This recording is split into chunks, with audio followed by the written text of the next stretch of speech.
Isa, can you pass me my glasses, please?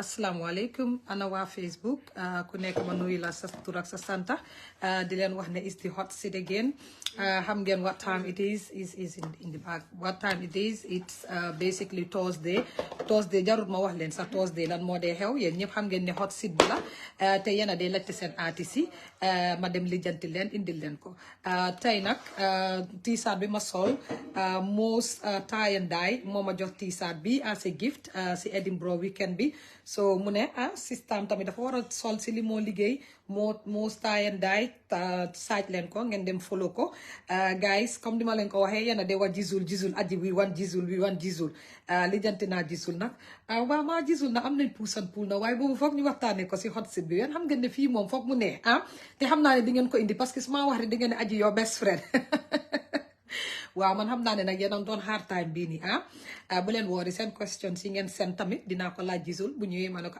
sa fan si ñu ne nii ak nii wax naa leen ne Gambia ni da ngeen war a xam seen right seen artistes yi ñun ñoo moom artistes yi every day ma wax leen yéen soo leen xamul seen right man dama am suma right man dama dee fight suma right so guys tey nag dama leen ko wax de Jizzle yéen a ko wax ne mu ñëw mu ngee ñëw sa so baala leen ma rek ma sol suma glasses yi xam ngeen ne man half gumbo la so ñu may Jizzle mu dugga si so bi start straight away sa téléphone bi man suma boppam man laa seen invitation nga seet ko nga accept ko am seen bi man laa add guys xam nga suñu waree am artiste bu mag rek dañ dee am internet difficulties so fingers crossed xoola waa léegi gis nga gars yi ñu woon good sa ngeen na wax di góot góot bi dañ ko war a laaj so Jizzle ñu woon good sa ngeen na wax di góot asalaamaaleykum aleykum salaam Jizzle waa ngi nii waaw suma xarit bi wala sa gars ñu ma promo aji yo legend gis nga ñu ñoo la laajte fii ma xuloo yàlla so ma wax la thank you very much for accepting my invitation and for coming to Aji's Corner well soo gisee nga teel a ñëw sax you had the invitation before and you didn't come because maybe communicate waxuñ la ko moom la ne nga daal fii mooy Aji's Corner te again ma remind la ne sa fans si ñoo la nekk di laajte ñoom ñoo dee laajte hot seat bi is a new show ma indi leen ma ñëw lijjanti leen si yow soo leen ñëwul rek duma dee am jàmm suma inbox yi am na benn góor boo xam ne ndeysaan Ibrahima Ndiaye la tudda soo starté nga may ko request Ibrahima moom Jizzle daf ma inbox aji please Jizzle ma bàyyi la nga nuyu audience yi ñu commencé show bi nag ma teg la si hot seat bi waaw tànga ba saf acca bismillah waaw first of all maa ngi laa nuyu di nuyu ñëpp everyone watching us right now everyone is your boy Jizzle on this I'm on Aji's Corner today and greetings to everyone basically it's your boy we here we're about to get started though nga ne hot seat bi hot seat bi la toogu tànga bi xam nga fii soo gisee gars yi du ko dee yaakamti this is where their artists get to be asked questions that they really ask themselves what duñ dee gis artiste bi au ruumoo wax lii si artiste xam nga nee ne daf leen dee naxari ñu bëgg a xeexal seen artiste am na ñoo xam ne xeex nañ si loo xam ne fa si yan du dégga so ma wax la ne welcome back gars yi ñu ngi nii Jizzle man maa yoo nag balaa muy eega am nañ fi puusal puul yow puusuloo puul ak man de man maa la attaque pour nga ñëw no I see loolu muy sound boobu kañ moom xam naa ne misunderstanding la rek may leen seen artiste yi dama leen attaque ñu ñëw dañoo xeex non boobu muy cool man maay cool man moo amoo benn problème amuloo problème understand naa ne na misunderstanding la rek non yow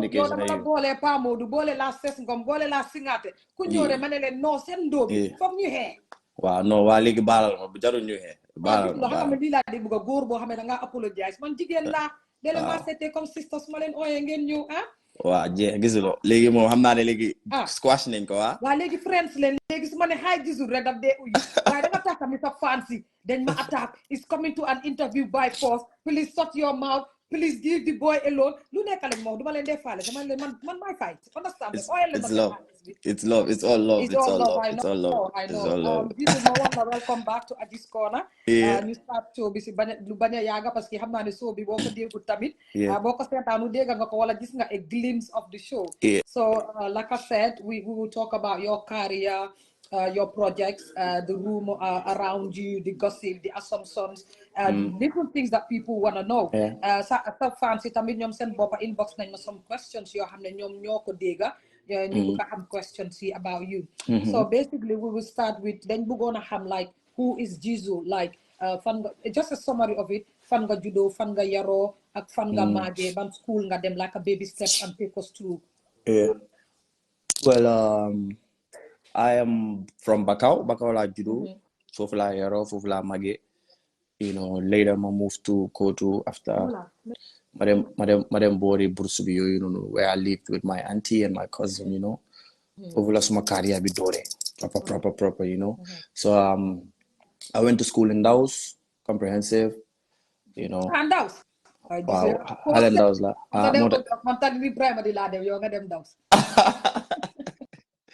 Yeah, you know, boy Bakau la. Bakau my people stand up, you know. But they mong Bakau nga on the platform, you know. Okay. Yeah. Boy Bakau. Okay, that's nice. And I'm a fuller, you know. Fuller. For some of you that don't know, I'm a fuller. I go by the name Jere Jallo. My real name is Jere Jallo. Yeah. Jizzle, I'm glad that you made that point that you're a fuller, because man, if you ask me, because you think in Mandinka, I thought that you're Mandinka. Few days ago, man, don't travel to Manchester, and I was in a car with DJ Kanu, who you already know. And I said to it's DJ, my man. Wow, so Manako DJ Kanu, Manako, oh my God, so basically Jizzle is Mandinka, but he speaks in different Mandinka language, different languages, Mandinka, Wolof, and English. Manama, no, he's not Mandinka, he's full. I was like, really? I never knew. So that was my first time. The thing is, the made lakan to pull bidi. Why? Si so say la yaro, si so say la magi, you know. Bakau ni hamne nya bakau tani so say la. Am na nyo hamne ñu bakau deguñ olof, send all of us settled. So man, I've managed to, you know what I mean, because of school ma nekon ak harit yu ma amon motax ma mënon a dégg olof ak xam nga ma mëna speak wolof like proper. Why normally suma bokki bakau yi gaawu ñoo la ka bi de. So lolu mo taxone lolu afekon non ya moy lolu taxone lolu oh yeah lolu afekon suma lifi bi tout because I was hanging around with Mandinkas suma harit yi so selé ngon so amon ko xamne dal manon la ka mom Paul suma papa was too busy mu don liggéey hotel you know he was just and my mom too so then spend on little time together. They spend much time together because of their work schedule. At mean time to get them school. So lol but yeah. Namade muna laka. Namade try na. Tanala. Jamtum. Correct. Nga wara talk something like you having a small fuller community in the Gambia because legi sone like I'm a Mandinkas wanna claim their own. I'm a Jolas wanna claim their own. Like I'm a Sere one. Even though like we don't want it, but it seems to be like that if you know what I mean. So I bet fullers. Man Sere la man yayi polila. No, why man I will say or let me say it this way. Man, I am for everyone. Man, it doesn't matter if Polga, it doesn't matter if you know, since day one, that's the same thing I keep saying. I'm Jizzle Baba for everyone. Jizzle for everyone, you know. So I don't believe in be all of it live be all of la be but Gambia dal kufaneka Gambian is Gambian. It doesn't matter if you're fuller, you know, you need benale. You know, so if you're support the music, don't support the tribe or you know what I mean. Wow, lolo den ko tigi so man, I am for everyone. I am for you, Aji. I am for Lamin Baji. No, anala bobu jena bu ñu waxati bobu non. It's okay. Jizzle lolu neexna torop way ba tay man dama len de wax ne man artiste bu ñu ma claim len xam nga ñu fi touré sen bop places I take them so yo legi artiste séréer nga man mako wa bay force ñu ñola wa parce que ñu ñoy yaay Jizzle I'm having to go forward basically then we're gonna have come like being a born and raised fuller Yanda was a parents, but do your parents literally speak fuller, like basically the dialogue, then could they speak very clearly? Yeah, my mom is Mandinka. My dad is fuller. And my dad speaks fuller proper, you know. Okay. That's nice. Jizzle, having to go to the next question. Then we're gonna have like what inspired Jizzle to be a musician? Whether danga talk okay, I wanna be a musician. o dang doon woy sa xarit wax la ko o danga gisoon koo xam ne depuis boo nekkee xale you look up to them whether they Gambians or everywhere any other country nga ne man kii dama ko admire and I want to be a musician when I grow up. Yeah. Well, man, after seeing you of my better, because I wasn't, what was my previous interview some time ago, I wasn't really into music, but after realizing that, but because woman I was into, the maran tigantuni I hunted, so them hunting the exhibit class be, but bala lulu no football lad play. Football like Bahame once my childhood. I was so into football, journal academy back in 2003, but 2006, my move Kotu, so I didn't go there anymore. I don't play Kotu. And then I had my brother, modern deaf music at that time, in 2008, 9, but 10 years, so. Then that neka si negbi, and I'm on your dance share room. My boy, I'm in the make music almost every night, So soon they have music, the mother neka send board, they can buy help. But I go at some point, the mother buy a guy again, a month duga system computer but amade duga small computer ma try pour def man tam suma own because dem na be baye hel gis na nu gaay def so ñom tam suñ démé dama dé try pour non la dem be ma gis ne I have the ability like my fogon na sokala dé but dafa melni té ñun suñ family ken nekut gewel ken nekut waykat so wow lolu surprise me suma family yeah it surprised my family a bit. They're like, yo, fanga jelly because none of us is, into this. I'm like, maybe, if y'all like, man, them now I can do it. So, man, is my money, I'm a doorway. Well, my joke bena bes ni rek, my calls my bena harit because mommy is into IT computers, like man, I'm a bugon, dimbalema. It's a computer with my record. I didn't even know how they record. The just one next. I may headphone and microphone. The movie record I'll take you to the studio. That was in 2009. So I went. I recorded my first song. No, last started. Come on, say my door. This again focus. I was so whack. Why, them now be smaller sexy. So alhamdulillah. Sometimes you very they would understand the word wag, but. Like, tune tune. I wouldn't want to listen to the whack Jizzle, if you know what I mean. But again, I like when you guys accept because table fat and the killer set and they naming themselves Jizzle or Junior Jizzle because they think that you're from numero 0 to numero Z. So they would think the high mandamaneka Jizzle in a day. But I'm glad that you're telling people that I had to practice to make myself perfect, if you get what I mean. Yeah. Definitely. Come if you're from a Gilead family, but you've already answered that. So basically, can you take us through the journey of like where was your dad mad, your sisters, any of the family member that said, you know what, this is not part of us, we're not Gileads, you're Gambia,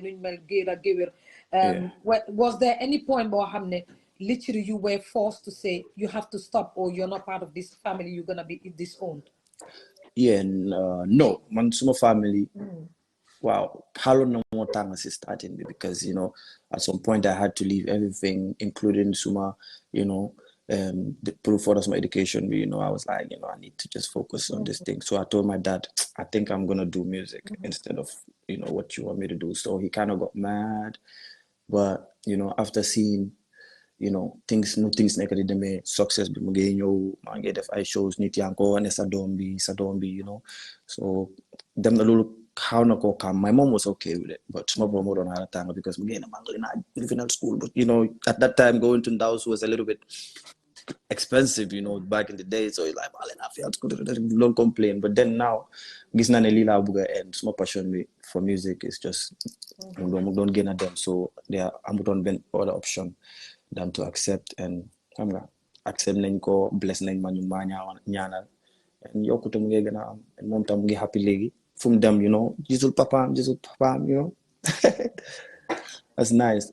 Definitely. I'm on any problems with family after support nañ ma still now ñu ma support my family my auntie everyone from my family supports me both in Bakau and everywhere abroad ko xam ne daal suma family la xam naa suma family they're in support of my music and ñoom tam dañ dee contribute ci suma music tam bu baax. That's a good one, Jizzle, because you have mom Gambia, mom Sakatuma when you start singing like music and all of that, because it's most part of Africa. So we mold our kids. Yeah. Pour a doctor, scientist, and all a lawyer. This is already what we have in our head. So we get bright like it's an issue in a family. Jizzle, then we're gonna have like the name Jizzle. How did it come about? Like because people say your real name is Jerry. So having to have Jerry and Jizzle, how did you come about the nickname to use Jizzle as a music name? Well, Jizzle, I'm that deep meaning. It's just a name. Bohamne man ma ko lifinal so go fare. Jizzle is from my name. My real name is Jerry. Largely my turn go into Jizzle. Yeah. But then the Jizzle comes with the scorpion now, not just Jizzle. Jizzle the scorpion, and the scorpion is the animal symbol for Gambia. Okay. Dang they gis bo susun badge bi ak stadium. So man musically man my scorpion. So basically you're telling us Gambians that you're an artist rapping Gambia. Yes. Before it used to be Jizzle, but them now we analyze the come man Gambia bi la ne man Gambian la. Man suma demé ci bi Gambia lifestyle. So lan lay mëna jël ma art ko ci suma affaire yi pour mu you know what I mean mu relate. Then I'm like, okay, Gambia national squad bi ñu ngi try ñu ngi sell Gambia bi ci walum sports yi. So see entertainment side bi man la yes, I'm the scorpion. Yeah. This start scorpion bi fuñ def statue bi suma hometown la. Fofu la jóge Bakaw. So man scorpion la. Kala for your artist. Scorpion la. Man scorpion la. Confidence. Not of Kadefati. I'm not solo. Jizzle, having to look at your style of music, that's a different with a lot of musicians in the Gambia. How do you feel it sets you apart from other musicians? What did you say? Come again? Sorry. Your type of music is literally different from many other musicians, their type of music in the Gambia. So how do you feel it sets you apart from other musicians? Well, before, I would say, before some guys, you don't accept my type of music, I was getting too many critics, And then you go to your mother and they sound of Nyagi, that they copy Nyagi, that they, so it was. Like you Nyagi still for question before I No, but it come along to what need a very late the kind of because but man I don't rap before I don't rap after that my door delegate this producer and the official shout outs to him more kind of change to my because then I don't try to get me sing in the Afrobeat style because mom nyakla I'm on a formula I'm on a gari do listen so more change on my way of music from rap to singing and going commercial. So right now Afrobeat is big in Gambia and a lot of artists are doing Afrobeats. It feels good, it feels good and I'm happy that it's working. That's a good one. This is why I like this show because you basically understanding my questions to give it a quick and a sweet one where we buy because Bulfata, you're a big artist and you haven't had an interview or Hamne is a proper sit down. We will come to that. So basically, my team have written some questions. I'm like, bloody hell, like you've given me so many questions. So having to answer them quickly would take us to the end of the show so quickly. Jizzle, basically, the next question is, we wanted to know like who writes Jizzle's songs. They been the songs yo sa bopa o danga am team bo hamne ñoo they been the songs yo as an artist danga relax like all they do is just deliver and you go to, in studio. No, I have my mother knows my music. Most of the time when I'm with my producers, we do jam session. Then they then they vibe. Contribute one or two things, but my knows my songs, my projects. Yep, But that doesn't mean I'm not gonna work with songwriters. Okay. Then I link up with songwriters just to change, dimension and maturity become is needed. So I guess I will have this special project. I'm just gonna work with different songwriters. See, I don't know, Yeah. Jizzle, I'm glad you made that clear that you're not an artist who is literally who closed the page of another or another talent, because ñene duñ dé nek sax musician but they only write songs for artists. Because we've seen in the Gambian music industry some conflict boo xam ne here is an artist who is upset by somebody else saying man maa binda Jizzle binda woyam bi, so I don't see where fan la artist war a mun a meree ne nit moo binda sa song bi and they get offended by that. It's normal. Like outside, it do that. Like, there are songwriters, producer item. Everyone has sometimes. Everyone has their portion to song. You know, songwriter because I'm songwriter. Royalty sami producer kada pa am royalty song bi so da nga dégg gis ne yeneen saa yi moo tax gars seen song si daf dee perfect du dee just nekk benn nit producer bi daf dee def li fi naam artist bi dina bind but sometimes daf dee am songwriters si side si moo tax yeneen saa yi soo demee si seen song si you will see the credits nga cappa ñaar ñetti songwriter on benn song including artist bi you know, so when you hear it daf dee nothing is perfect but when you hear certain songs daf dee it's next to perfect, you know ne machine bi dafa digg, it's not just one man. So Mantam, I love those kind of sessions. Come right now, Maxi Studio. Benny, let me show you. I'm not alone. I'm with it's like 3 of us. Guys, an artist. Is there? That's idiom. He's an artist from here. So one man. I like to be around people, like musical people. Then I get more creative. Jizzle lolu am na solo torop. Jizzle, you're one Gambian artist boo xam ne people criticize you a lot, and rumor would come down to what the question I'm asking you. You as a Gambian artist, how do you handle critics? Criticism you're there. How does it affect your growth as a musician, or your mental health, your physical health, or you as a person? Okay, it's cheap, you know. Don't laugh at it. Say like anyone can say anything. You know, critics. It's normal as an artist or as a human being. It's normal for people to criticize you. You know, like you need to be. I'm not you got on here. I'm not you got on criticize. I'm not you got banyan. I'm not you got video. But still, doubt. Who am I not to be criticized? You know? Exactly. Talk is cheap. Me, I don't man. Book must you don't know. The people criticizing, it's normal. Me, I'm moving. I know that I'm moving, and I'm fine. Yeah, and that's it.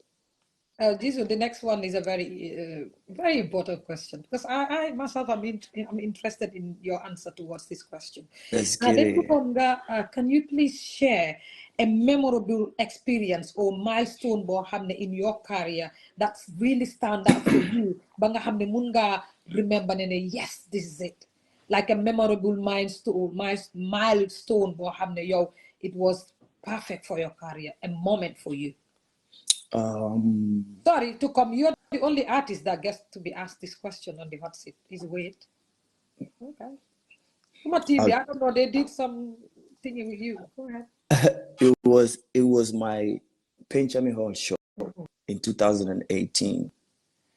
Yeah, that one has a lot of memories, good memories. Because then Magdon just feel on them. That was one of the years that I was hot. Everything was happening fast. You know, everything was just happening fast for me. I was living good. Money was coming in left, right. You know, deals were coming in left, right.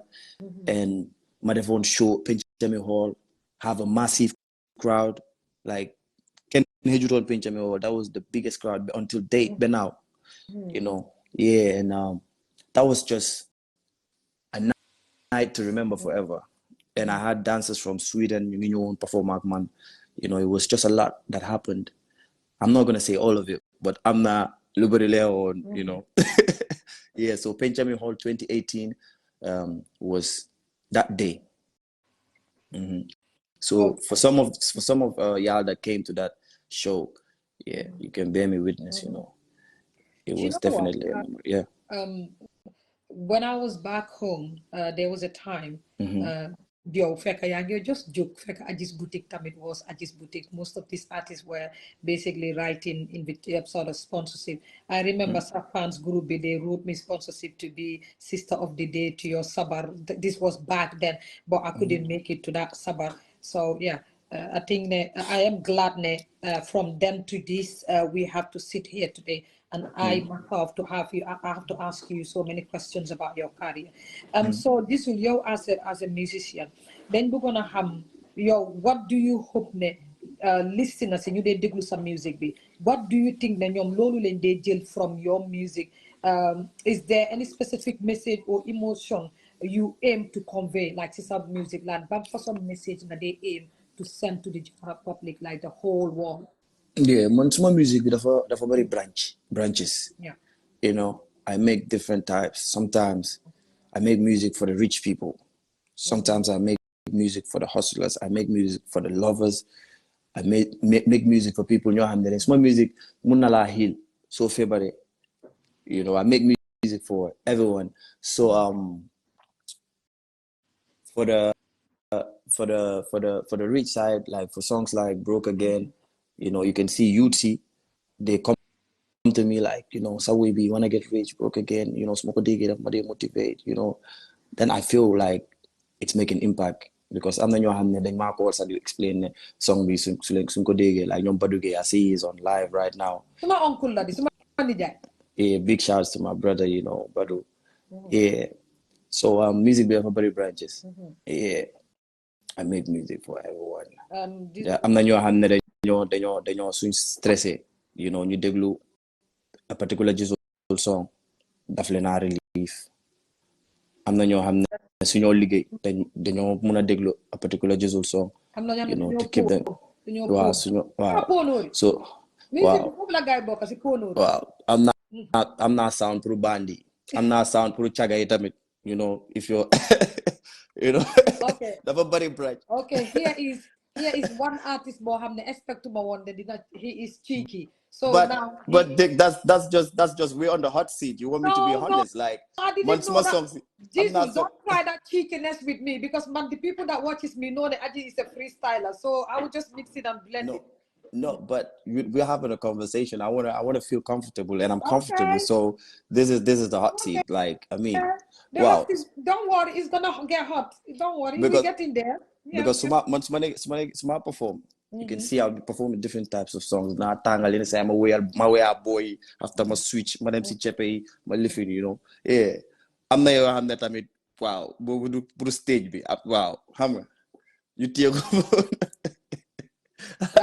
wale da ngani wara woyan na ñun ciapé nga me man dama bëgg romance ak yoy su ko défé ñun nga né romance bi ñu téy ko fa rek kal ko fa music bi baña stop wow pa sétal ci album bi na next one bi music romance bobu de remember ma rek né Aji asked for a romantic song ak nga dem lo nak ya xañu ñun bo na fa nek for sure. The new album is coming out soon this year. Dama plan pour drop ñaari album. So I'm going to drop the second album like in few weeks. Yeah.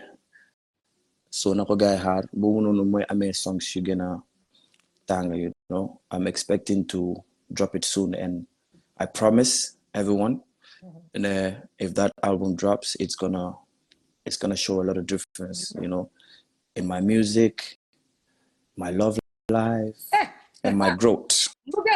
Wow. No, dama de nope. Small hole be red la, small hole be black. I'm a lover. I'm a lover. I'm 100% lover, you know. We got to that. Don't worry. I'm not so part la dama len dem ngeen comfortable ngeen fonne yeb la man indi mutanga after ma indi len love life jox len cold water. Before you them further, I want to say, I forgot to say this, that I am super proud of you. Thank you. You're the only Gambian musician in the UK, Demnafi Club in Coventry. And I had your song played in that club. Yeah. You take a Coventry, that club is one of the hottest Coventry clubs in Coventry. You then by city to city to go there. Yeah. And when I had your song in that club, what now small shows before that you're the only Gambian artist, I felt like this guy is international, if you know what I mean. Yeah. Because then I was to my friends, Sophie, do you know that? That's Jizzle. That's Jizzle. So yeah, to be honest, I just want to say congrats. At least your music is the type of music but play everywhere and worldwide. Thank you so much. Thank you so much. You're welcome. And having to go further, who are some of your musical influences that ñoo xam ne ñoo shape sa song bi to your sound? Well, I used to listen to hip hop a lot. Some of my favorite artists of all time is Lil Wayne. Mom tam bokana si ñu ma inspire. You know, I used to listen to him a lot. And Mighty Joe, tam inspire na mo a lot. You know, bokana si ñoo xam ne ñoo ma njëkk a égal si kaw stage bu mag. Big fan of Ajis Corner. Xam naa mu ngi seetaan. Yeah, Mighty Joe. Wow, mom, he got me on stage. He's one of the first people to introduce me to a big crowd. You know, both live band. You know, I can remember Maggie play live band.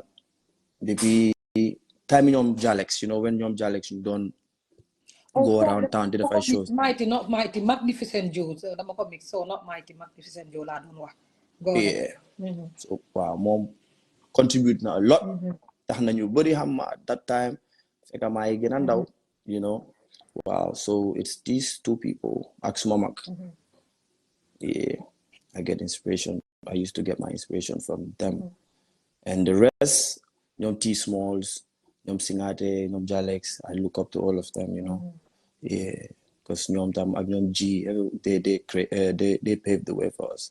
So Nyom Tam, you know, Damaran Deglu guy, Damaran Toga guy, Damaran advice, and one my own. Yeah. Jizzle, I'm so glad that you as a big artist now, because so you come to Gambia, the 5 big artists in the country right now. You're one of them. So basically, you having to sit here and that Delo Jugal Hamga, I'm cooler. They won't be talking the mighty neck to see game be like that. Oh, I don't care. So I talk see interview with Melanie more than 500 people de la setan, and you have to mention other Gambian artists you have nyung fa or nyung fa they contribute either way or mala tunsi nono I think ne lolu ko am jom am ngor am kola rek moko def and I hope ne they listening because I know ne Singate will listen to this. For sure. Yeah. Sure. These were like then we're gonna have like have you faced any challenges in your music journey, and how did you overcome all these challenges? Because tey li ma doon wax rek xale yu leen dee seetaan bëgg a make a musician xëy na dañ juddu démba barki démba rek like few years ago and see you on the top and they didn't know ne xay Jizzle dafa go through lu metti pour nekk fi mu metti fu mu nekk. So dama bëggoon nga take ñu through a little bit of your journey, the challenges you faced and how you overcome them. Wow. First of all, I came from a very poor family, small family, family, you know, but alhamdulillah, you don't manage, you know, so it was a little bit tough, you know, with studio time, I make videos, but yala defo namagi signed a contract with Mohawk 2011. That was just a year for now, we must start music, you know, so I had easy access to studio, you know, but then radio buneka dama daan dem dama like ñoom yaasali daf ko dee was interview am bi ne I used to be one artist that would be running after her fu nekka, you know, dama ko dem fekk ba si radio station bi joko CD bi loolu moom I was good at it. Dama runga from Kotu the pipeline just to go record, you know. Waa Kotu moom xam nañ ma every day. Yeah, I was saying is saying something like that. Yeah, I used to time I'm on accessing motor like now, you know, I'll have people driving me around. Before and before it was more harder because digital living binekut on, you know, the function like that. Now you have Twitter, you have Instagram, you have all these, you know, but before it's like CD, flash drives are popular out on, you know, CD and IT and living. So I was basically going all around just to promote small papa. DJ Buneka. I'm NASA number bi am NASA email bi, you know, ñoom ñëpp dañ daan ñoom ENC even ENC su ma gisee dama dee son yow no ma daan disturb every day dama daan arrange seen email si in one folder in one little group, so dama dee send ñoom yëpp new song génn na another 2 weeks ma send guy new song. So it has been a lot of struggle, you know, and Gambia, everyone knows Gambia nekkul dëkk bu easy, you know, especially being a musician in Gambia is very hard. Like people see us living the life but dafa metti trop, you know. But alhamdulillah, like the music industry be, you know, grown up a lot, like a lot. Music bang FA, you know, wow, alhamdulillah. You know, so for the young ones there that are looking up to doing music, you know, you're welcome to the game. But for ngalige, for nga dedicate sa bopp for nga dedicate time music dafa nekk loo xam ne you need to give it time da nga war a dedicate time be up to it you know and hard work you need to work hard you know loolu mooy the only secret man lu tax ma àgga fii tey hard work ak gom-gom bu ma am si sama bopp dama gom ne I can be it you know and ma teg si hard work making networks di connect ak nit ñi both inside and outside you know wow Jizzle, lolo am na solo torop, and that literally touched me because, like, if you have passion in something, I think that is the drive and the passion for it makes you like push and push and push and push. Because, so I said, I think that many people who are listening to you right now, so fair can it take? Sabi buku nyo nek musician or new sidara, and you lal munge lifin. I think that literally you're advising everyone to say, don't give up. You will one day get to where you want to get to. Yeah, it's not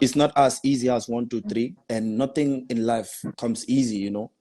Style magi yep suñ la waxe man dama dan tëdd si suuf dama dan suma lal si suuf la woon like everyone else I was living a normal life you know ba ma demee ba fame la door di civilized like gis ne oh music bang ma change and this is the character I need to be you know before I used to be everywhere ma door ni worry on but then xam nga ma dooree di grind ma gis ne affaire si lii la soxla lii laa ko war a jox and then result bi anytime ma def lu ma war a def dama dee am good results if I do what I'm not supposed to do, man mismo what I gets the bad results. So it's just hard work. I'm with magic setting, no, nothing. You just have to work and focus. Na hamsa sohla, na prioritize ko. You'll be fine. Trust me. That's my advice to the young ones because they need to be motivated. Come give me a heart. Guys, just a cutie. Jizzle, I'm happy to go next to the next question. Basically, it is said that you are one of the Gambian artists. So many social media platforms have bullied you, and rumor has it that because you've been bullied on so many social media platforms, that's why you basically decided not to go to every other platform for an interview. Like when you were called for an interview, you decide to say, you know what, I'm just tired of the bully. So basically, then we're gonna have that this is true, or you feel like, no, you know what, I just don't want an interview because this is the rumor that is around you hiding from social media platforms. No. I don't get bullied. That's the thing. Everything I hear on the internet or I see on the internet, I see on the internet. Okay. I don't. I'm not an outsider. I love to party. I mean, but that's once in a blue moon. Aside that, you don't see me compare wala mangi. So that's why I'm buddy. So this bully thing you're saying, I'm hearing it for the first time. Me not being on interviews is not because Bugmanika on interviews. Sometimes I'm a busy schedule or wrong time because I'm not in a time to make interview. That they fake Gambia. Some people don't understand that still. Then they forget but the am time you have the jail interview. Am time you have the on interviews. And small interview, the buga prepare small like I have something to come say on the interview, not just come talk. You know what I mean? It's good. Them guy like tell I questions, but man time the buga pare, but you know what I mean. So period I take interviews, I do interviews, but I'm sure them interviews everywhere. If anyone that is gonna bully me, if you bully me on your interview, I'm not. It's not like I'm gonna be quiet. We'll talk about it. Yeah. That a good one. That is a good one. But I'm straightforward. Have you like when people called you to say, well, I want you on my platform or I want an interview? Have you literally been like a Gambian, been transparent enough? Like we have a problem with transparency and honesty to say, oh, you know what? Basically, right now I'm on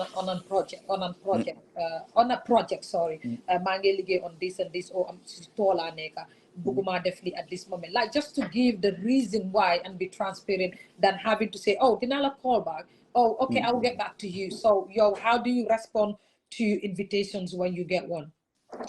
Mostly, the mother receives some invitations via email or some manager bit of my send screenshot.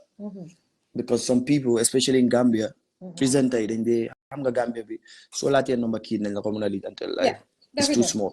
So mostly daf dee nekk from Yuva or from our suma manager bi daf ma message mu ne ma ne checkal sa email bi or mu send ma screenshot mu ne ma ne so person daf ma message mu ne dañ la bëgg a interview so what's your available days then dama ko wax ne okay sometimes mostly daf dee fekk nag ma town moo tax du ma dee nekk si radio bi a lot because du ma dee nekk Gambia lu yaa dama dee nekk diggante Gambia Sénégal tukki yu sew yi you know so I would advise Lifini with you it's a little bit neat but sort nañ ko out you know that was communication problem lañ amoon ak yow because maa ngi woon on road and maa ngi bëggoon a nekk si lifin bi but tamaus maa ngi doon decide ban mooy nekk the perfect time boo xam ne dama toog du ma nekk you know du ma nekk di tukki and I got that chance now gis nga ne maa ngi am studio session tey because I'm working on my album but then maa ngi wax gars yi ne I need to be on this interview because I don't want to fail it because dem prepare naa suma bopp tey dama war a def interview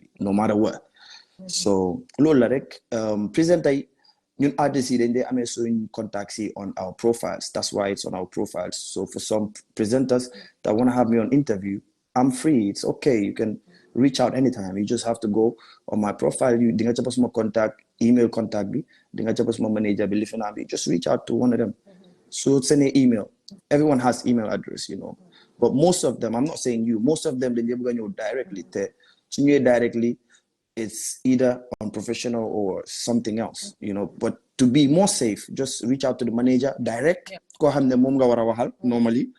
Mom mu wax la schedule bi wala mu ne la get back to you so you won't get, you know, or you won't feel disrespected or being left hanging, you know.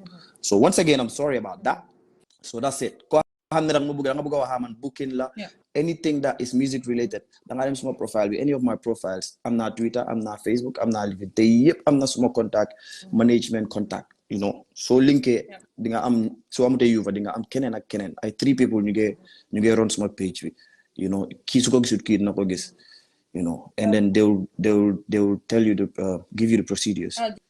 Jizzle loolu am na solo torop xam nga de man démb laa xam sax ne Yuba is the right person because I was talking to Palmoud and I'm like I need Jizzle because I'm on a softload for something when I contact Yuba he's the right person to contact when I first asked about coming to the hot seat like you said Gambians would just give you the artist number and when the hot seat started dama email invitation Gambians don't respect emails because they don't even check their emails many of us don't even have emails to be honest Jizzle, I've got so many backlashes online that says Jizzle is an international artist. Jizzle is at the peak of his career where he wanted to be and he needs to be. He does not need any media houses. Joe, as an artist, do you feel you're at the peak of your career where you're the top and you don't need any media house?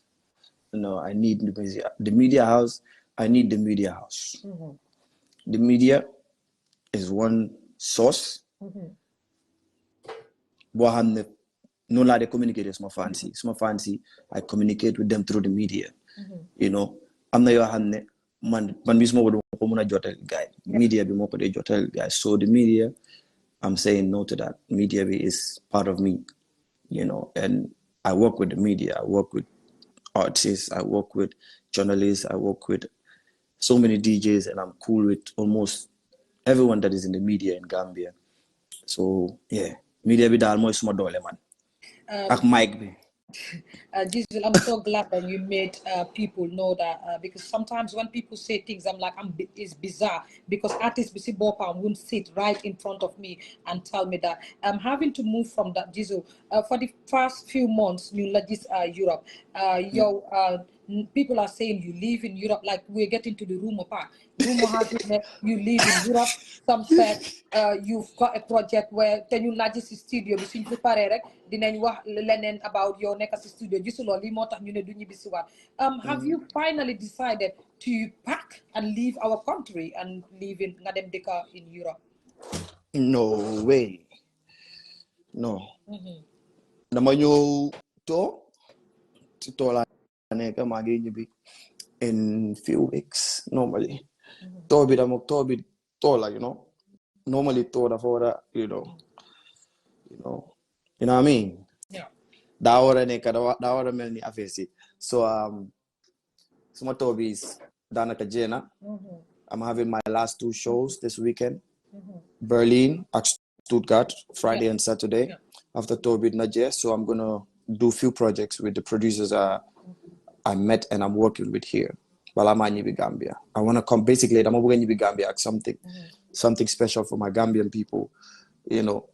So yeah, ñëw ma pour talk. Man duma ñëw pour talk. Man small fan base, the foundation, everything is in Gambia.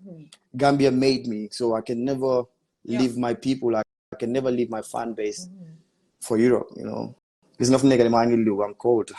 Time is money gone down. Oh, shit. So I just came to make my money, you know. Came to take what's mine. You feel me? Yeah. Luma tuba bi printer la ñoo jël. Suma paré ma ngi pack sama bagage bi ñibi ak mom town. Ma dem dallo ak people bi. Ma dem spend ko town. Jizzle, how about now? You know what? You're making me proud of the video I did because I tell the people, I said, you made Jizzle the person. I'm live. I'm on live, my bro. He's an artist. He's a big artist from Norway, and I linked up with him. We're doing a big collabo very soon. We do. Yeah. Jizzle, having to go back now. And this is why I told Gambians, Jizzle, yana ko make who he is. So yana ko mom. Like his career is like you made him who he is, and here you are. Guy clarify lolu no pour make it ne degala. You can't leave your people behind because they need you to push you further and further again. I'm having to go back, Jizzle. Again, congratulations. This year, ñu la gis ci Summer Jam bi. Nga nekk the first Gambian artist boo xam ne dem nga represent Gambia ci Summer Jam bi. The second. Oh, the second, because maybe Rebellion, the recaller had been there before me. Hold on, let me see. We saw that. Okay, hold on. Yeah, my team wrote the first, so I'm glad you thinking that they wrote the first. A lot of people think I'm the first, but I'm actually the second. Rebellion nekon na Faluyaga. Is it? But then, since I'm the king of the new school, the younger generation, innit? So I hope some Summer Jam. Summary of how did that come about by younger them perform Summer Jam? It was just a different experience for me because that's my second festival performance. First, I had the Salam, which was in Sweden back in 2019. Manium Royal Messenger, STG, Sophia Akpara. You know, so Monica second one day, and the feeling and the experience was too much. I got to meet a lot of big artists, a lot of legendary artists. I met Popcorn. I posted a video. A small question before I get there. I'm sorry. Now it's not gonna be the hot seat. It's gonna be the punishment seat. No problem. So I got to meet a lot of people, and Lolutam inspired them a lot. You know, I need to work even harder, 10 times harder. Because this is just the beginning. Manam Kogi say as it's just the beginning, you know. And I'm looking forward to be on a lot of festivals that's gonna elevate me more and put the flag up high, you know. Yeah. So Summer Jam was just crazy. It was just crazy. One for the books, you know. Yeah. And them on the fine. To be happy one then. I had so much reaction from them, you know, even backstage I had the white crowd and the Gambians, you know, showing love and showing how happy they was watching me perform. And while Summer Jams, they were so happy that they had to, you know, tell me that for the first time, open up, because man, open Summer Jam, I'm the first performer. Like open the for some crowd, but normally open up some more perform, you know, you have people in their tents in their dollar because now they target time. But then you see people were interested to watch who was on stage, and which was a very good feeling. I felt happy, and yeah, I'm not the next time it will be better. And we're gonna have time with a Gambian artist, we them represent come every year. Lol money gon man suma intention. Ma def follow hamne dinata next year guys nañ o benen dinañ try pour lijante nañ ne ndeke Gambian artist yi dañ ñu woy xaaral ñu dem xool benen Gambian artist you know, because then now the Gambian crowd is there. Anytime Summer Jam happens, they're gonna Gamini, so now they know that there is a portion for Gambia. Anytime Summer Jam what happen, mandama buga, my intention, man luma buga moy, and I will make sure, you know, the guy that brought me on Summer Jam would have that happen, you know, if even not me, but next year if we can have another Gambian artist that will go represent us on Summer Jam, you know, it'll be a good thing, you know, a good look. Yeah. Loolu am na solo torop you know bu ma la gisee man comme su ma gisee Gambian artist they take the fly high or Gambian artist they perform ma kanam comme dama dee over excited my followers would tell you even see London weekend bi dama doon you ëppal bi bëgg a dee so when I saw you singing nga sang a song I think it was like Yëfi Bandi was it yeah maa ngi yu mu si télé ma ne waaye mënuma understand lu tax muy woy attaque bi di waaw léegi ma ne mënuma understand lu tax mu ne ma hey xanaa du moom moo attaque ñëw woy bi rek ma yuuxuwaat ñun ñaar la ma attaque. I forgot that yeah, but like to be honest, I am super proud of you. But the pictures were like digitally clear. Like only those pictures like could like again, this is where you not need social media. The pictures were like mwah, and again, congratulations. This Thank you. saying that your popcorn, you guys took a picture. So are we Gambians so should we expect a collab with you and Popcorn very soon? Hopefully, you know, anything is possible. Actually, then I'm on a meet and greet because on the same platform and soon backstage room see you were next to each other. So Big Joe, mom, I'm on a connection with mom, so it's like, you know, you should try and come say hi. So madam, you know, I had the access and then my meet come on my Proto G, I don't know Proto G. He's also a big reggae artist. We met and we greet. The vibe was nice, you know. Bad man, you know. So we decided to bless them with a picture. But I'm not soon to say what now that hopefully when we meet next time, it will be something else. Some followers, you know, do popcorn, whatever. Popcorn. Whatever it is. Man, I'm not a reggae baby. Man, love la, mugel la de deglu. Oh, really? Criticize, but again, I'm glad that you guys are rectifying me. I just want to marry. Jizzle, again, we had like the former what's it called again, Gambian music president saying yo, you haven't registered with the Gambian Music Union as an artist. Have you still registered, or you just feel that you don't feel the need to register as a Gambian artist under the music union? No, I need to. I once had the conversation with Pamodu. You know, we always spoke about it, and we had new visit one time, but man could make it on full, you know. Yeah, so I think it's good you mentioned it. Some of them I'll try to link up with Pamodu since he's working there. So we patterned that up. You know, I'm registered to National Center for Arts and Culture. Yeah, I think the music union will allow fix. I don't know when I'm registered. I don't know I'm renew. But when I get back, I will get my manager. I think she's on live. She's watching us, so mom, she knows what to do. You know. Yeah.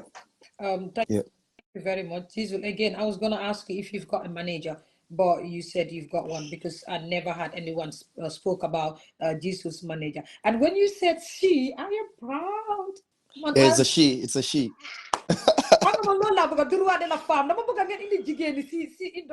I had to send you a thing and said, do you know that I'm managing E, because E told me that you guys are very close. Yeah. That's my bro. So I'm cool with Jizzle and all of that. So I'm like, now I'm hearing you having to be managed by a woman. A female, yeah. Congrats, industry. Behind every successful guy, there's a woman. There's a female. industry industry like so no problem. Definitely.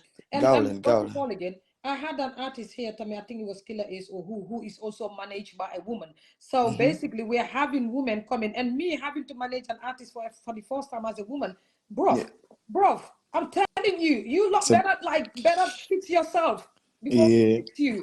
Jizzle, again, we saw on Mamos TV, you last showcase a lot. Then we're gonna have the brain behind Luther them perform si festival bi, or you're in Norway.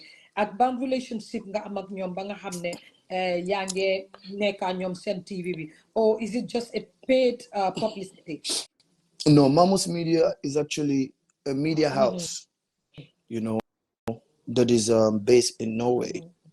Then they just post about me like every other page, you know. Yeah. So the Manamanyo on tour, but then the link to the festival is here in Norway, but it's not a Mamos Media thing, you know. Okay. Yeah. Big shout outs to Nene, you know. Momo, wow, Monica Small Connect Biffy, Monica they handle things for me in Norway. And yeah, so Mamos Media is just a media house that posts Jizzle and updates, you know, people. Yeah. Okay, that's with what's going on in my career and on tour. Whilst I'm on tour, you know, they're just busy updating because, you know, fans yangi everywhere. So yeah, more media be more, you know, more dollar, you know. So yeah, they just support and big love to them. Jizzle loolu am na solo torop li ma bëggoon a laajte next moo nekk basically rumor has it ne yow you were supposed to join our Gambia Miss Jobies and Sesngom in Norway, but we ended up at the end of the day we didn't see you join the beautiful ladies. So can you tell us if this is true? If not, if it's not true, yes, but if it's true, comme lan moo tax ba yow mënuloo wanna join guys yi si Johnny boobu noonu. No, man for now man jiko na ñëw guy. Man jiko na ñëw guy. Ñoom seen ñëw was different from man. Man, I came independent. Man was man, I just came with myself and I. And then the rest of my team, because I have a team here, it's just within the Europe. I have a DJ, I have a little management here. I don't need to worry about who I'm dealing with because I have people that will deal with them, you know. So, Lola, yeah. Okay, perfect. Jizzle, rumor has it that Jizzle is one of the most difficult Gambian artists to get on the phone, over the phone. You can never get in touch with Jizzle. Literally, it's so hard to get in touch with you. And rumor still has it that Jizzle sleeps all day, and then you can only get in touch with Jizzle overnight when you are sleeping and he is awake. And this, of course, I experienced myself. So then we're gonna have what's the thing about you being the hardest person artist in the Gambia to get in touch with? Yeah. Well. Let me tell you something. My communication is I suck in communication. That's the thing. And my phone is always on D&D because. And what is D&D? Educate me here for a minute, please. Do not disturb. Bro, yeah. Yo, no. Another level shit, you know. I didn't even know that. DMD. D&D. Like iPhone users know about do not disturb, you know. Sometimes I get the main reason. Sometimes I get called a lot, you know. Hanga. Obviously, my phone be updating a lot, and I cannot ignore. Munuma can ignore calls. So sometimes call you know that they just so important calls. Messages. Sometimes they just so important messages. But I get it though. All this because small living. But damn it, I have people that handle my communication. You know, so my they reach, and then they'll get to me. Like yo, them gabe ham my time. Man time goody la de net. I'm a night person. I work all night or I stay up all night because you know 24 hours, especially my small boy, I barely sleep. You know, so daytime be like they useful rest. Then suma only bokasi system be goody be I'll be probably doing something or mangelige because I have my studio in my room. So muna banya gena. Muna nega security 2 days. You know, like work, sleep, play video game, and on my phone. You know, so small communication sucks. If you understand that about me, it's okay. You know, guys. Before you go judging them or all of that, he's here. He's accepting. He's not perfect. I'm good in I'm more like on a personal level. not you're call mom, it's unnecessary, you know. Yeah, exactly. But on a personal level, I'm good in person. Like when you're with me, you know that you know what I mean. Yeah, and I'll text feel the sometimes. vibes, you know. Yeah. I'm more like where some people are good in texting. They are big texters. Some people are good on the phone than they're good on texting. Some people are good in person. Me, when you're next to me, you know, you feel the vibe. Waaw ba duggee yaa dégg loolu noonu waaye yaa ngi gis mu stress ma fi suma oncle waxut ma sax ne niis dinaa la yónnee xaalis yónneewu la ma xaalis suma oncle gisoon naa la waaw Jizzle, basically we saw you Oh my God. in Switzerland. Yeah. Gis nañ la fi nga dem Switzerland before you drop your album. So then we're gonna xam that it was a trip that you had like a little vacation or da nga dem foofu noonu to pour nga distribute a deal for an album. Like why were you in Switzerland before you drop your album? Switzerland. When was this? No, I've not been to Switzerland. Well, one of the questions says that like they saw you in Switzerland before you drop your album. I've been to Switzerland, but it was just a quick one, you know. I think been talking like them on Balamoron Nyoto. Yeah, and that was after I dropped my album. Yeah, so I think the question is kind of from outside. Muhala period, then I can now Finland at that time, but Musuma spend a day in Switzerland. I'm on transit. Okay, perfect. Yeah. Maybe because that is the time that departing the road. Sweden, maybe Sweden, Lamoa. Because Okay. Sweden, like gonna spend time. Yeah, Sumaneka on tour. Thank you very much for that. At the end of the day, Jizzle, like every time I am, because now I Tamade Soko is artist, very especially in the UK. There's Malawi Yeah. right now, man, because team invite while in your invite me to my new female lane tomorrow. Basically, man say RB a lot, and most of the time when I'm on live, people ask me, especially Suneke Gambian artists, when is Jizzle coming to the UK that they expecting me? Dina man tamit dinaa liggéey yow ba nga xam ne dinaa nekk on stage Jizzle di perform ma indi leen live ñoom tamit ñu gis seen artist muy perform. So should the fans expect you to come to the UK very soon or ndax yaa ngi ko consider to come to the UK and have yes UK yes definitely duma muna bañ a ñëw foofu noonu because wax dëgg so many fans been reaching out, been asking me why, but I'm gonna come there, and there's no problem that I held. I'm gonna come there. I'm just working on it, and I'll announce when I'm gonna come to UK and how it's gonna go down, and the same for America and the rest of the world. Yes, I'm looking forward to go to many places, like many places. So UK, my fans in UK, I'm gonna be there very soon, like very soon. Yagatut.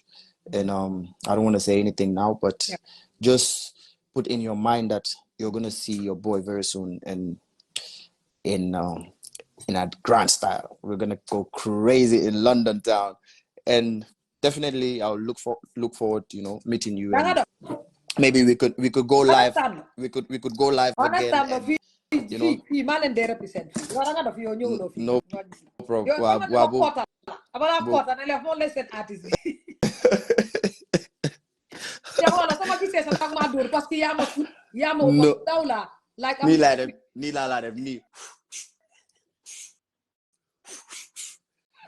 Nga now, nga dem Philip, nga dem London Eye, London Bridge.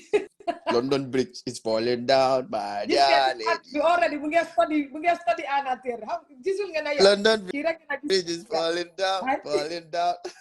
No, yeah, man. Right. That's about it. Seriously, I can't wait to be there. If you come over, and I did say this to the artists that are already in the UK, and I had one with Attack the other day, like a chit chat, because I'm a fallen tour, regardless of the hot seat, fallen tour, because I'm a feeling I'm on platform you. Easily and fallen mundine can ask you your experience in that country, how you get there, regardless of anything. I think and my cousin advised me to say, I think you should come up with a song or have an artist who gain a song, right? And playing and react to the song. So I've got more in store to work on and think about. Yeah. The next question would be, a couple of days ago, this nañ nga drop a new flyer boo xam ne Me versus Me album launching bi la. Yeah. So this album launching project bi, is there Yeah. anything loo xam ne is amazing that you want to share to your fans that they should expect? What is it involving the project, and what are you guys really working on at this moment? Yeah, right now, comme nu ma la ko waxee, I'm set to drop my third album, you know, very, very soon, and it's a deluxe to the previous album, the Me versus Me. I'm a drop album, and now I'm making a deluxe version, and I have a couple of hit songs on that project and a couple of features you have made with some Gambian colleagues in your hand. You get up nice in the game, you know, and I done a remix. But I'm a feature few artists. Hard more second, you know. Wanna get rich remix with. And most importantly, my 10th of February, you know, my my show of the year. Normally I'm a show of the year, but last year definitely more definitely. So this year I've been getting too much pressure on some fancy that I need to do a show. You need to do a show. You need to do a show. Some DM, you need to do a show. You know, and I feel now is the time. You know, so February 10th, flyer will post on just a few days ago. My suma album party, album release concert be in Q City. You know, 2023. No, 2024, sorry.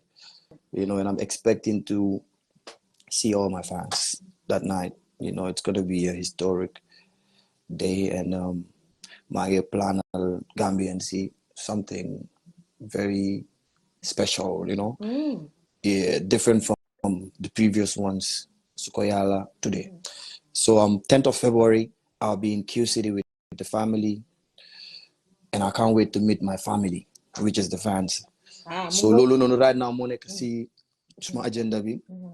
The album is coming soon. After Lolo no, I might drop singles back to back. Because from Nekani, I just want to keep it going, you know. I just want to keep it going.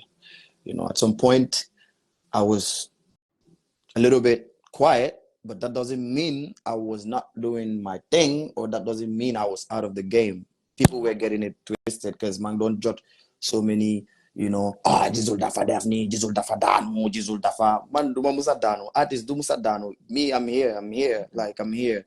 But like it hurts me sometimes that people think, you know, but it's normal, you know. So now I'm back, like I never left. You know, you're gonna get more hits, you're gonna get more everything, videos, you know, and then the fire is just gonna keep burning. So for some of y'all that I've been saying I'm a Danu, I'm fine, I'm good. You see me, I'm fresh, I'm still the same. You know, life is going good for me. No, at some point you have to sit like man rush,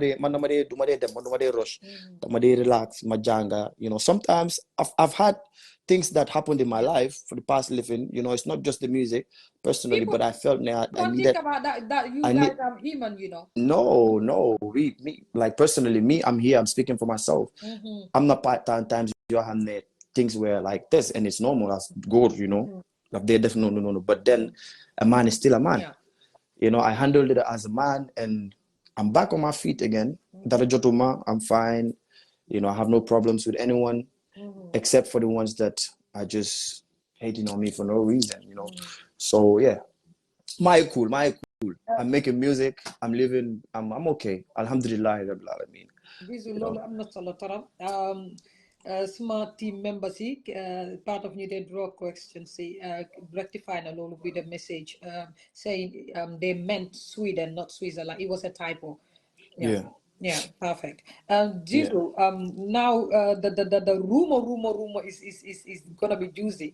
Basically, rumor has it that Jizzle is not in good terms with Hussein Dada, and basically, rumor has it the reason why you're not in good terms with Hussein is because he literally started working with your ex-manager, who is Abu Busso, and basically because. He is number well okay I'm not gonna cut you, but I just released a video with Hussein just a few weeks ago. So me and Hussein never had that. Me and Hussein never musuyo hulo sa musuyo exchange words. Like this has been going on with every artist. I don't, wow. Jote uma ken, musuma sagante ken, musuma hulu ken, auma problem ken. So me and Hussein, for sure, we are brothers. Even leg in his order, made a fake small comments he post on. So you know, last 4 days ago pictures he's adding a fake comment on for no. You know, it's love between me and everyone, basically. You know, yeah. So whosoever that's sent that question, you know, I'm sorry, but you're getting it wrong. Me and Hussein are cool. Yeah, super cool. Yeah. He's working with Busso. That's because he's working with Busso. That's little man affair you know, nyom nyar lulu sen lifin la. You know, and look at how important is go and find between nyom nyar lulu more important. So I'm happy for them, and I'm happy for Hussein too. He's doing good, and big shout outs to him. We're gonna make waves, and yeah. Basically, Hussein was here. I think he was the last person. Yeah, he was the last person on the hot seat, and he answered the same thing that you. Yeah, watch Sedan na glance na. Oh, Sedan na sa show nyari. Well, I'm Dang ma attack rek why lifit ma set glass na la set na la nyari yon. And I can remember muso na la this I saw about you, you know. But then well muy cool. That's just by the way. No. But yaga, you know. I think suma last new visa. Fog na interview. I don't know. But yeah. But I'm back, you know. Thanks for supporting Gambia music, and thanks for tahawalin for Gambia, you know. You deserve a little compliment, you know. They are all red, white, blue, white, green. Mana content sumagisi red, white, blue, white, green. Like, a Gambian guy who loves Gambia so much that lives in Edinburgh. Mama got as a gift and said he's most tie and die. He just loves what I do, and then he gave me this as a gift, to be honest. And I just want to say to Mo, thank you very much. Beautiful. On page them follow. Yeah, definitely. Beautiful. One len rek ne sen youth si betay ñu ngi Europe sax waaye ñu ngi def tie and dye t-shirts like this and having to sell them online. Thank you very much again, Mo, and thanks Jizzle for trying to make me feel like a lady. Yeah, no. Guys, again, this like I said, we are on the rumor bit. Again, rumor has it that hold on. The reason why ST called himself Gambia's numero uno because of you claim number one momu oye bopam from then 1 to 0. Do you think that that's the reason why he shift from number 1 to 0 because you can't top 0 anymore? That's just a rumor. Yeah, it's basically a rumor. That's why we put it as rumor. Well, I don't know. But I'm in my own world, you know. Kunega yang sa own, I don't know, you know. Yeah, man, I have no problem with titles, you know. You know, personally on my side, I'm not gonna speak for anyone. Everyone has the right to claim whatever you want to claim, you know. Yeah. If you feel like you're the king, then you're the king. We are all kings and queens. It doesn't matter, you know. Well, everyone is a king. Everyone is a king. Man, I am a king. This person is a king. This person is a king. But in our own words, you know, you want to express yourself that way, you know. So it's cool. Man, you know, yeah, absolutely nothing, you know. Gambian they like all these things is nothing, you know. Yeah, it's cool. Okay, Jizzle, I'm not solo tarap.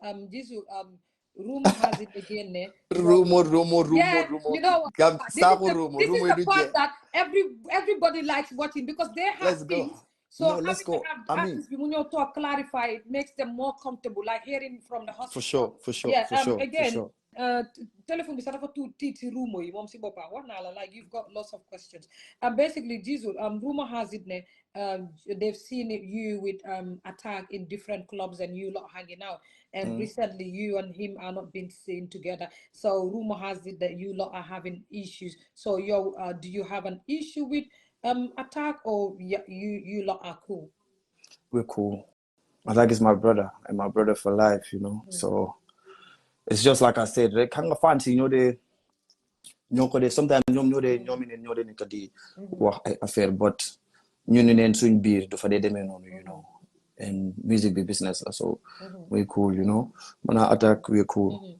everyone Well, this cool. is the most funny part that people were like insinuating there.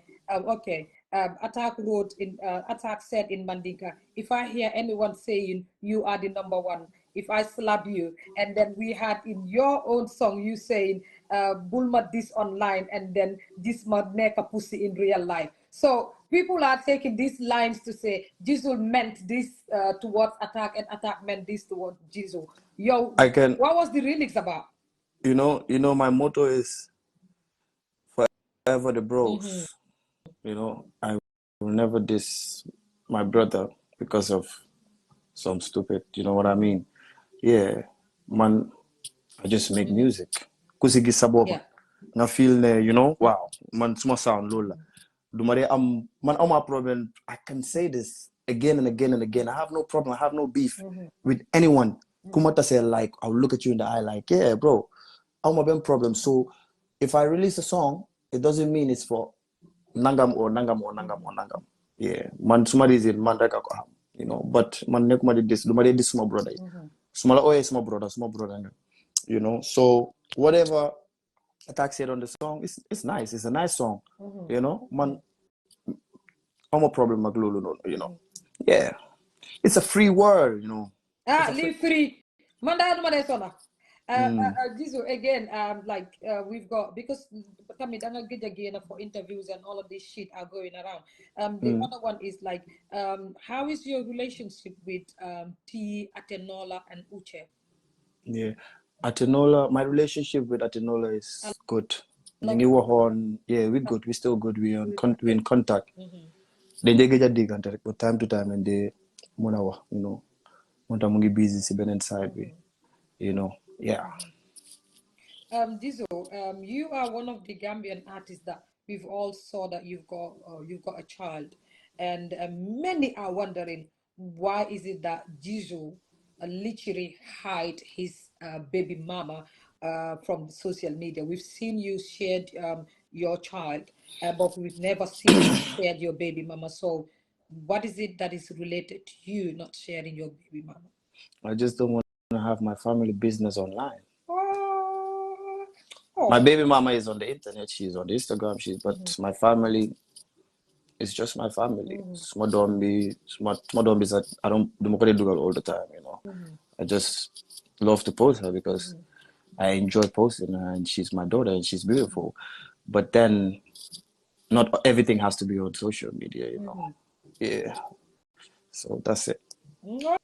Okay, Jesus, I will learn to keep my relationship off from my page, but literally Well, everyone knows my relationship. Now, if I want to hide this, it would work. Private. Okay, for relationship, we can comment on that. The internet, bisa violent. Basically, Jizzle, rumor has it that Jizzle is one Gambian artist that literally dates people, ladies from his fans club. And someone from your fans club called Elizabeth Kuhlman, a former fan member of Jizzle Kingdom, Jizzle dated. So, what is the rumor about this person and you dating ladies from your fans club?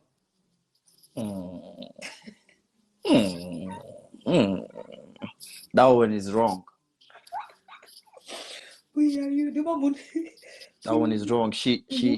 Elizabeth is in my fan club, and she was someone that supported me a lot, and you know, Magisone, you know, having her among us would be really nice because she had love for me, and Momugidekon Banjul, and I needed, you know, that in Banjul Kohane, you know, of my represent, and dina pass information through yóbbu ko Banjul because waa Banjul tam so nekkee Banjul doo dee xam lu bari lu dee happen town. So man, like my fan club, I had different people from different sides. I Brikama, Busumbala, you know. So Liz was part of the family, and Lola. Guys, dégg ngeen ko yéen yéen a dee bu suñ turi fu nekk lii sax xam naa sëy na am ba am ay doomam yéen a ko indi fii tey man ma soona si yéen basically Jizzle, this question is from one of your fans anyways moo ko binda Done in a minute. yeah mu ne dafa bëggoon a xam lu tax yow Jizzle on Instagram unfollowed ST while ST is still following Jizzle. Is it true that you unfollowed ST on Instagram? I don't want to talk about that, to be honest. Okay. We respect that. No, lengan am respect ko. Here's my platform. Guys, then you move on. We will soon be see end of the show. And Jizzle, basically, this is again a question from one of your fans. They wanted to know like what's the issue between you and Watson Gambia. Banga hamne. Even Marcel sees Watson Gambia always asking themselves why did you block them and what's the relationship like? Get that awkward between the two of you. What's on Gambia? I'm a feel on it in the buga change suma because man I'm a problem look at it been about me because it's a page, you know, they're doing their job. Normally industry without they am lulu like man I'm a problem whatsoever anyone is doing, as long as wow you're lulu I feel it's okay. But then no, I didn't like how they be, you know, posting my stuff all the time. At least, you know, show the niggas some love. But all the time, you're trying to make it go wrong for me. And say more, to be honest, I'm gonna say this. I've never said it. These people are trying to end me and my career because you cannot say certain things about me and expect my fans to be happy or people to be happy. And this is the media. So I'm like, F them. I don't need this kind of energy. I don't need what the promotion, the kind of promotion they're giving me. I don't need it. And man, I'm gonna promote small with or without them. Even if they post 1,000 bad things about me, it's all good. It's all right. But me, I'm focused and I don't need to be seeing things like that or hearing, so I'll just block you. This goes out to anyone. If the energy doesn't match, I don't need you in my life. I'm good. You know, I'm bakar. It's just cutting you off. You know, but then any problem with anyone from what's on Gambia, I just don't want to see what they post.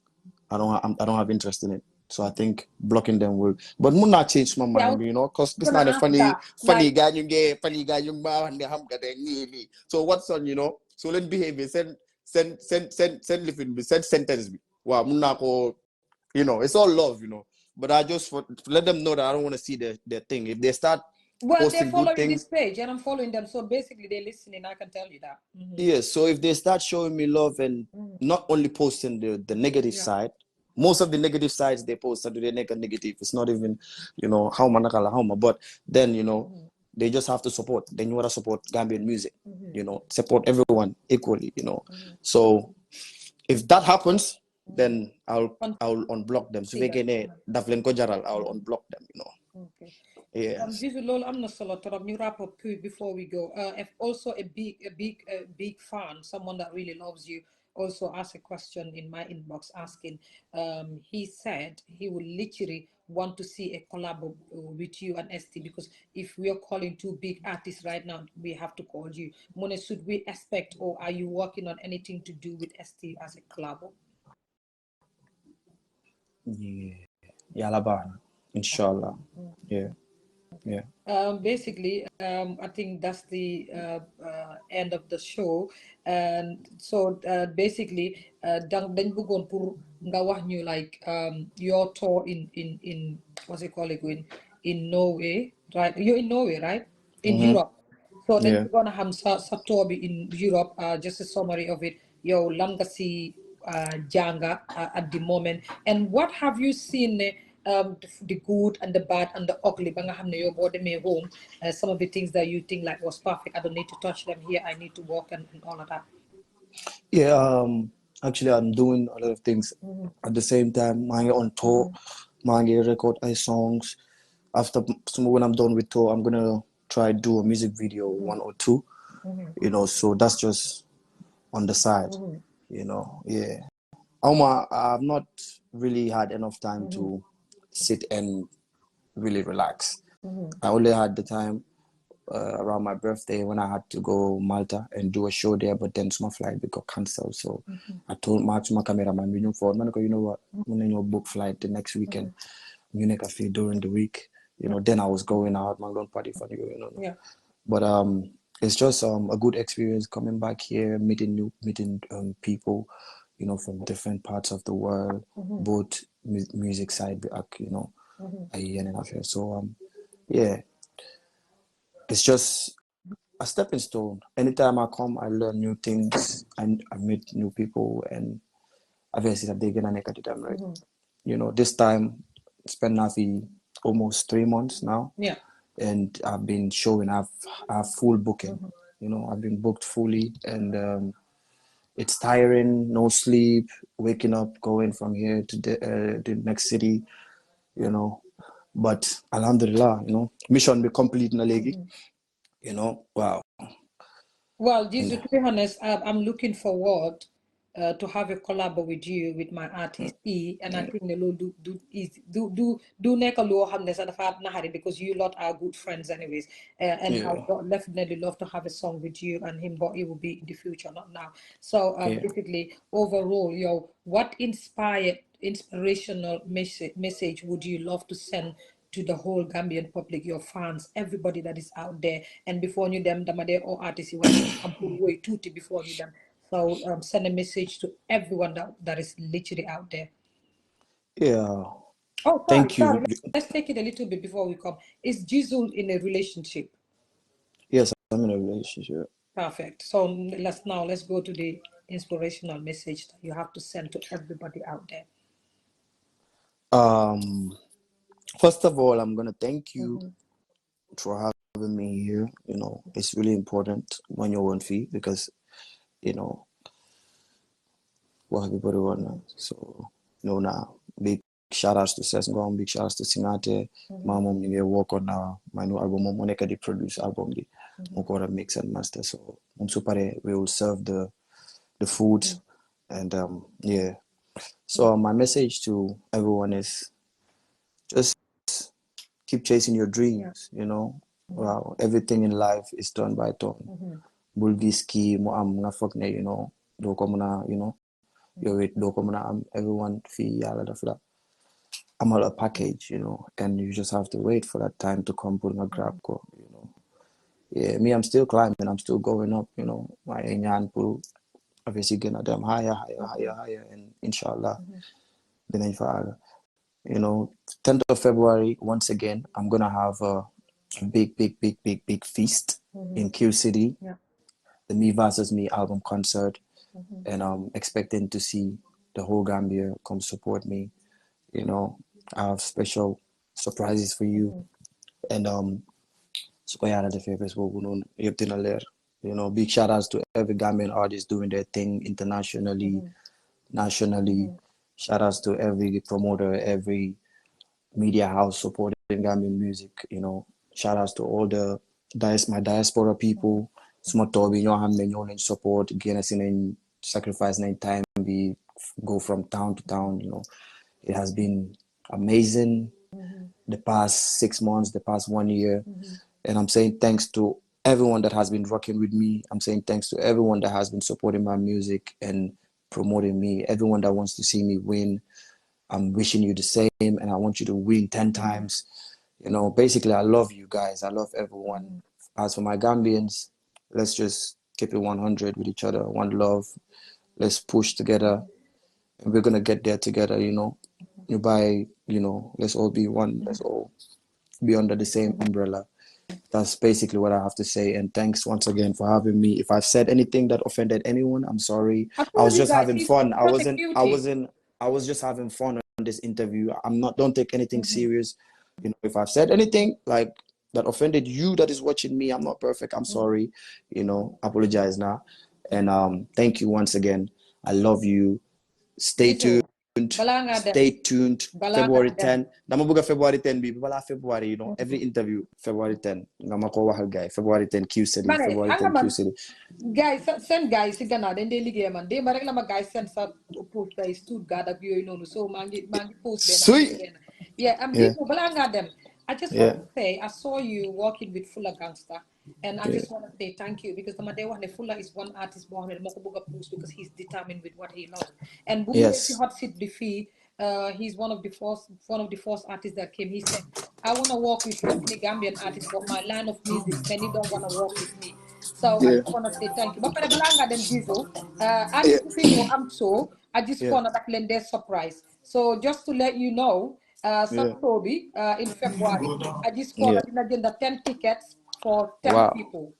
Wow. It's from I just want a team going towards your show in February to show our support.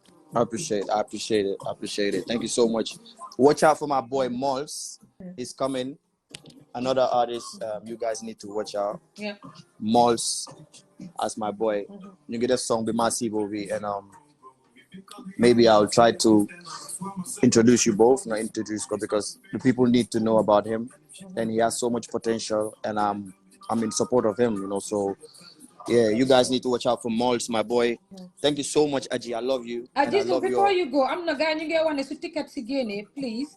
Let them know if you can share it on WhatsApp. Mandina share a link or whatever. Soon for Muna Jinde, then I will visit him today and get we stay connected. yeah, but pare balanga dem royal ñu tuuti rek, then we let you off.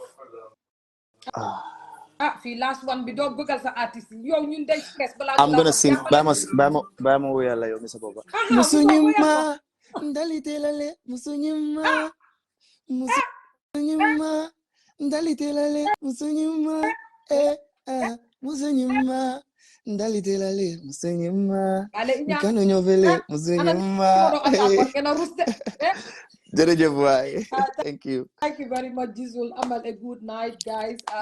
We have to let him off si studio bi la nekkoon mu dem continuer liggéeyam bi ma waxati leen jërëjëf soo yam bi February bu leen ko miss ticket si dinaa ko fi share ku mun di doon ba pare su mënut a ñëw sax dinaa isi kenn si teamam bi xëy na manager am wala Yuva mi nga xam ne moom it mu ngi work ak moom mu ñëw ñu def fi soo bu neex ñu maye ticket si pour remind leen tamit ne soo bi mu ngi ñëw soo Jizzle dina am 10 tickets pour soo yam bi this February te so 10 tickets yooyu noonu ma wax leen ne gaay Ajis Corner yi lañ koo may te bu leen fàtte tamit ne nu mu tudda what's it called again Hussein Dada tamit sooyam bi ñëw nii mu ngi am 10 tickets tamit yoo xam ne ñu ngi leen a maye so Hussein dina ñëw mu maye ticket tamit Jizzle su biisee tamit kenn si teamam bi dina ñëw ñu maye ticket bi fii la moo stay Ajis Corner dinañ leen jox 10 tickets pour soo si yëpp I will love you guys and leave you keep supporting amuleen morom have a good night and thank you very much yéen ñëpp